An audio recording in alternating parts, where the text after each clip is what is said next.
ఇవాల్టి నుంచి Telangana assembly budget సమావేశాలు ప్రారంభమవుతాయి. ఉదయం 11 గంటలకు ఉభయ సభలను ఉద్దేశించి గవర్నర్ ప్రసంగిస్తారు.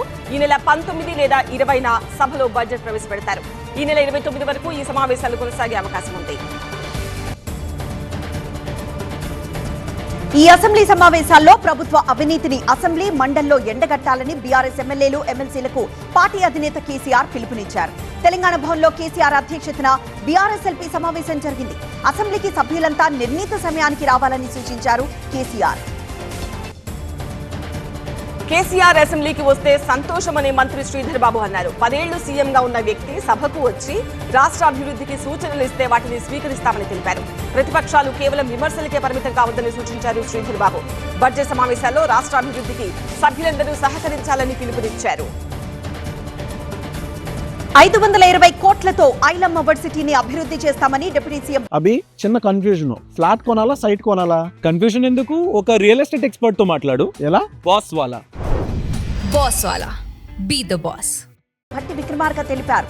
నిరుద్యోగులకు ఎస్సీ ఎస్టీ సప్లాన్ నిధులు కేటాయించాలని సీఎం ఆదేశించారన్నారు. 6,000 కోట్ల రూపాయలతో రాజీవ్ యువ వికాసం పథకాన్ని తీసుకొస్తామని భట్టి తెలిపారు. 5 లక్షల మంది యువతకు 3 లక్షల రూపాయల చొప్పున అందిస్తామన్నారు. ఢిల్లీలో కేంద్ర మంత్రులు గడ్కరీ, రామ్మోహన్ నాయుడుతో మంత్రి కోమటిరెడ్డి భేటీ అయ్యారు. హైదరాబాద్ విజయవాడ 6 లైన్ రోడ్డు నిర్మాణానికి టెండర్లు పిలవాలని గడ్కరీకి విజ్ఞప్తి చేశారు. ఢిల్లీలో తెలంగాణ భవన్ నిర్మాణానికి త్వరలో టెండర్లు పిలుస్తామని కోమటిరెడ్డి వెల్లడించారు. 15 రోజుల్లో వామనూరు ఎయిర్పోర్టు భూసేకరణ పూర్తి చేస్తామని చెప్పారు. పేదలకు డబుల్ బెడ్రూమ్ ఇళ్లు నిర్మించడంలో గత ప్రభుత్వం విఫలమైందని రెవెన్యూ మంత్రి పొంగులేటి శ్రీనివాస్ రెడ్డి విమర్శించారు. ప్రాజెక్టుల పేరుతో 7 లక్షల కోట్ల రూపాయలు అప్పు చేసిందని వివరించారు. ఆ అప్పులకు ప్రతి నెల 6,500 కోట్ల రూపాయల వడ్డీ చెల్లిస్తున్నామని పొంగులేటి తెలిపారు. ఆలస్యమైన ఎన్నికల్లో ఇచ్చిన హామీలు నెరవేర్చుతామని హామీ ఇచ్చారు. నేరస్తుల పట్ల పోలీసులు కఠినంగా వ్యవహరించి బాధితులను దగ్గరికి చేర్చుకుని న్యాయం చేయాలనే సూత్రం మీద ఫ్రెండ్లీ పోలీసింగ్ ఉండాలని మంత్రి పొన్నం ప్రభాకర్ అన్నారు. సిద్దిపేట జిల్లా హుస్నాబాద్ లో నూతన ఏసీపీ కార్యాలయాన్ని పోలీసు ఉన్నతాధికారులతో కలిసి మంత్రి ప్రారంభించారు. నేరస్తులకు ఫ్రెండ్లీ పోలీసింగ్ కాకుండా నేరం చేయాలంటే భయపడేలా ఉండాలన్నారు. ఎవరు ఏ సమస్య ఉన్నా నేరుగా వచ్చి పోలీసులకు చెప్పుకునే విధంగా పోలీసులు వ్యవహరించాలన్నారు. హుస్నాబాద్ ప్రాంతంలో శాంతి భద్రతల విషయంలో సమస్య ఏర్పడినప్పుడు స్థానిక ఏసీపీ కార్యాలయం అండగా ఉండాలని కోరారు. అమరావతి పరిధిలో 37,702 కోట్ల రూపాయల విలువైన పనులకు టెండర్లు పిలిచేందుకు సిఆర్డీఏ సమావేశం ఆమోదం తెలిపింది. ముఖ్యమంత్రి చంద్రబాబు అధ్యక్షతన సిఆర్డీఏ సమావేశం జరిగింది. ఈ సమావేశంలో తీసుకున్న నిర్ణయాలను మున్సిపల్ మంత్రి నారాయణ వెల్లడించారు. అమరావతి రాజధాని పరిధిలో మౌలిక సదుపాయాల కల్పన కోసం 64,721 కోట్ల రూపాయలు ఖర్చు అవుతుందని నారాయణ తెలిపారు. రాష్ట్రంలో రౌడీలకు చోటు లేదన్నారు సీఎం చంద్రబాబు. శాంతి భద్రతల విషయంలో ఉపేక్షించేది లేదని స్పష్టం చేశారు. ఆడబిడ్డలపై అఘాయిత్యాలకు పాల్పడితే కఠిన చర్యలుంటాయని హెచ్చరించారు. పెడదారి పడుతున్న పిల్లలను తల్లిదండ్రులు నియంత్రించాలని సీఎం సూచించారు.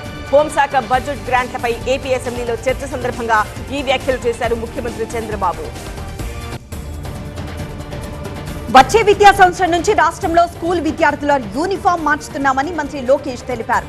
కొత్త యూనిఫామ్, స్కూల్ బ్యాగ్స్, బెల్టులను అసెంబ్లీలో చూపించారు మంత్రి లోకేష్.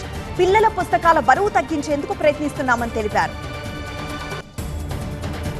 రాష్ట్రం దివాలా తీయడానికి జగన్ వైఖరే కారణమని మంత్రులు నాదెండ్ల మనోహర్, కందుల దుర్గేష్ ఆరోపించారు. ఎల్లుండి పిఠాపురం నియోజకవర్గం చిత్రాడలో నిర్వహించనున్న జనసేన ఆవిర్భావ సభకు లక్షల మంది వస్తారని మంత్రులు తెలిపారు.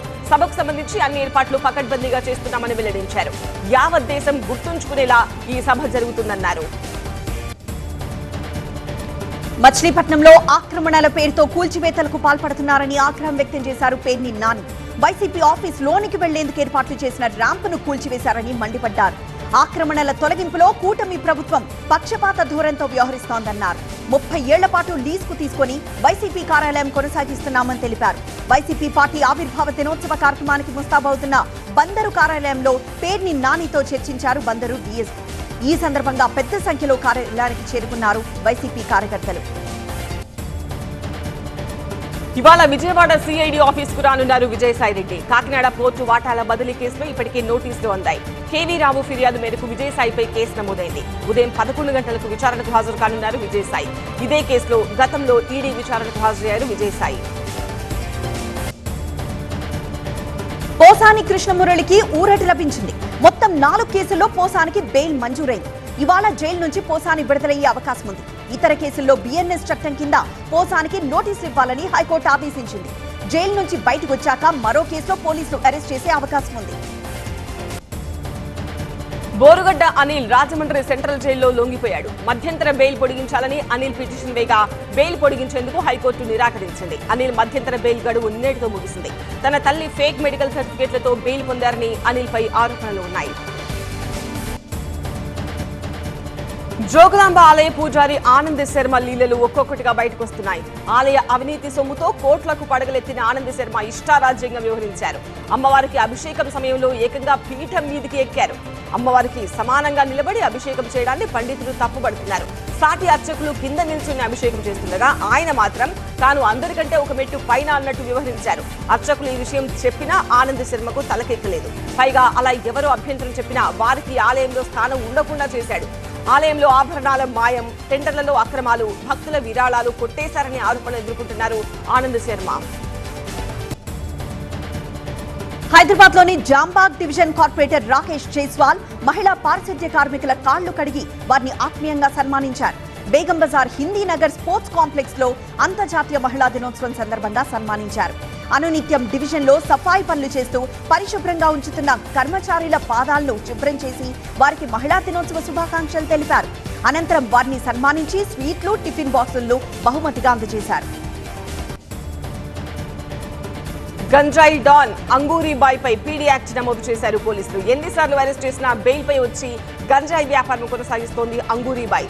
చెంచల్గూడ జైల్లో ఉన్న అంగూరీబాయ్ కి పీడీ యాక్ట్ జీవో కాపీని అందించారు ధూల్పేట్ సిఐ మధుబాబు. అంగూరీబాయ్ తో పాటు కుటుంబ సభ్యులు మొత్తం గంజాయి వ్యాపారంలో మునిగి తేలారు. ఈ కుటుంబంపై ఎన్ని మార్లు కేసులు పెట్టినా తిరిగి బెయిల్ వచ్చి గంజాయి వ్యాపారాన్ని కొనసాగిస్తూ ఉండడంతో ఇలాంటి క్రిమినల్ పై కఠిన చర్యలు తీసుకోవాలని excise enforcement director VV Kamal Haasan Reddy ఆదేశాలిచ్చారు. దీంతో excise assistant commissioner Anil Kumar Reddy, Dhoolpet STFA team leader Anjireddy ప్రతిపాదించిన పీడీ యాక్ట్ కు కలెక్టర్ ఆమోదం తెలిపి ఉత్తర్వులు జారీ చేశారు. కర్నూలు జిల్లా హొళగుంద, ఆలూరు పోలీస్ స్టేషన్లతో తనిఖీ చేశారు జిల్లా ఎస్పీ విక్రాంత్ పాటిల్. వివిధ కేసుల రికార్డులను పరిశీలించారు. పెండింగ్ కేసుల వివరాలపై సిబ్బందితో మాట్లాడారు. పోలీస్ స్టేషన్కు వచ్చే వారికి చట్టపరమైన న్యాయం చేయాలని సిబ్బందికి సూచించారు. ములుగు జిల్లాలో నకిలీ మొక్కజొన్న విత్తనాలతో నట్టేట మునిగిపోయారు రైతులు. వెంకటాపురం మండలంలో బాధిత మొక్కజొన్న రైతులు నిరసన యాత్ర చేపట్టారు. విదేశీ జన్యు మార్పిడి విత్తన కంపెనీలను నిషేధించి నష్టపోయిన రైతులకు న్యాయం చేయాలని డిమాండ్ చేశారు. యోగితానగర్ గ్రామం నుంచి వెంకటాపురం తహసీల్దార్ కార్యాలయం వరకు రైతులు పాదయాత్ర చేపట్టారు. నకిలీ మొక్కజొన్న విత్తనాలు విక్రయించిన వ్యాపారులపై కఠిన చర్యలు తీసుకోవాలని డిమాండ్ చేశారు. పవిత్ర రంజాన్ మాసాన్ని పురస్కరించుకుని హైదరాబాద్ నాంపల్లి గృహకల్పలో టీఎన్జీఓ ప్రధాన కార్యదర్శి ముజీబ్ హుసేన్ ఆధ్వర్యంలో దావతీ ఇఫ్తార్ పార్టీ ఏర్పాటు చేశారు. MLC Kodan Ram, Addanki Dayakar, minorities residential education institutes society vice chairman Fahimuddin ఖురేషితో పాటు ఉద్యోగులు ఇఫ్తార్ పార్టీలో పాల్గొన్నారు. హైదరాబాద్ లో 24 క్యారెట్ల 10 గ్రాముల బంగారం ధర 88,470 రూపాయలుగా ఉంది. 22 క్యారెట్ల 10 గ్రాముల బంగారం ధర 81,920 రూపాయలుగా ఉంది. హైదరాబాద్ లో కిలో వెండి 98,800 రూపాయలుగా పలుకుతోంది. బంగారం, వెండి ధరలు మరింత పెరిగే అవకాశం ఉంది.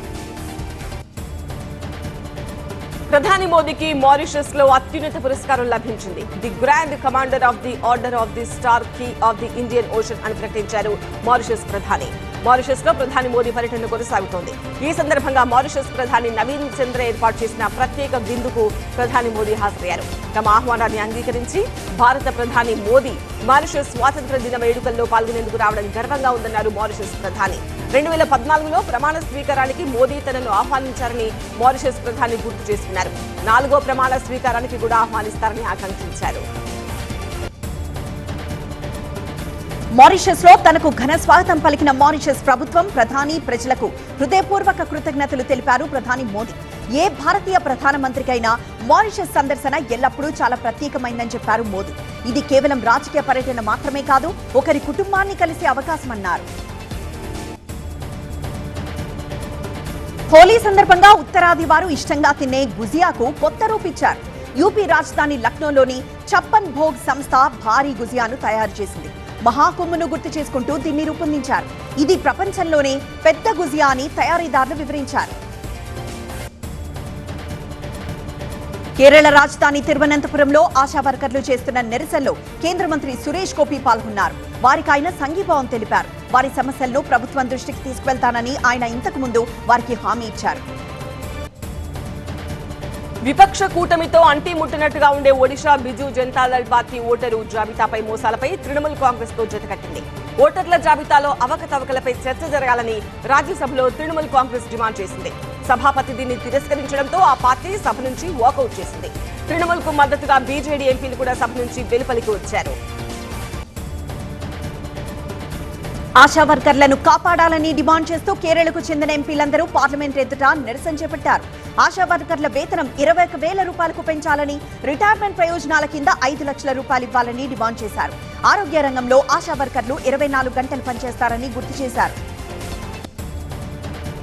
నియోజకవర్గాల పునర్వ్యవస్థీకరణ వ్యవహారంలో బీజేపీయేతర పార్టీల మద్దతు కూడగడుతున్న డీఎంకే ఒడిషా మాజీ సీఎం బిజు జనతాదళ్ అధ్యక్షుడు నవీన్ పట్నాయక్ తో భేటీ అయింది. డీఎంకే నేత దయానిధి మారన్, ఇతర నేతలు భువనేశ్వర్లో నవీన్ తో సమావేశమయ్యారు. కేంద్ర విద్యాశాఖ మంత్రి ధర్మేంద్ర ప్రధాన్ చేసిన వ్యాఖ్యలకు నిరసనగా హిందీ భాషకు వ్యతిరేకంగా తమిళనాడు డీఎంకే ఎంపీలు పార్లమెంట్ ఎదుట నిరసన చేపట్టారు. హిందీ వద్దు అంటూ నినాదాలు చేశారు. తమిళనాడు నేతలు అనాగరికులు అనడంపై డీఎంకే ఆగ్రహం వ్యక్తం చేసింది. 5,000 ఏళ్ల చరిత్ర ఉన్న నాగరికత తమది అని డీఎంకే ఎంపీలు పోస్టర్లు ప్రదర్శించారు. యువతకు ఉద్యోగాలు ఇస్తామని చెప్పి మధ్యప్రదేశ్ ప్రభుత్వం మోసం చేసిందని ఆరోపిస్తూ మధ్యప్రదేశ్ అసెంబ్లీ ఎదుట కాంగ్రెస్ ఎమ్మెల్యేలు నిరసన ప్రదర్శన నిర్వహించారు. పాములుంచే బుట్టలో రబ్బర్ పాములు తీసుకొచ్చి నిరసన తెలిపారు. బీజేపీ అసలు రూపం నల్లత్రాచు లాంటిదని విమర్శించారు. మధ్యప్రదేశ్ యువత కలలను ఆ నల్లత్రాచు కాటేస్తోందని కాంగ్రెస్ ఎమ్మెల్యేలు ఆరోపించారు. ముఖ్యమంత్రి రేవంత్ రెడ్డిని సినీ ప్రముఖులు మర్యాదపూర్వకంగా కలిశారు. Telangana film development corporation chairman Dil Raju సీఎంతో భేటీ అయ్యారు. సినీ రంగ అభివృద్ధికి తీసుకోవాల్సిన చర్యలపై వారి మధ్య చర్చలు జరిగాయి. నటుడు మోహన్ బాబు, ఆయన కుమారుడు విష్ణు కూడా సీఎంను కలిశారు. నితిన్ వెంకీ కుడుమల కాంబినేషన్ లో వస్తున్న comedy action entertainer Robin Hood మార్చి 28న విడుదల కానుంది ఈ చిత్రం. తాజాగా ఈ చిత్ర ప్రెస్ మీట్ జరిగింది. దీనికి చిత్ర యూనిట్ అంతా హాజరయ్యారు. శ్రీలీల ఇందులో హీరోయిన్ గా నటిస్తున్నారు. మహేష్ బాబు హీరోగా రాజమౌళి తెరకెక్కిస్తున్న ఎపిక్ యాక్షన్ డ్రామా SSMB 29. ఈ సినిమా షూటింగ్ ప్రస్తుతం ఒరిస్సాలో జరుగుతోంది. అక్కడి నుంచి ప్రియాంక చోప్రా డ్రోన్ పిక్చర్స్ తీసి ఇన్స్టాగ్రామ్ లో పోస్ట్ చేశారు. ప్రస్తుతం ఈ ఫోటోలు వైరల్ అవుతున్నాయి.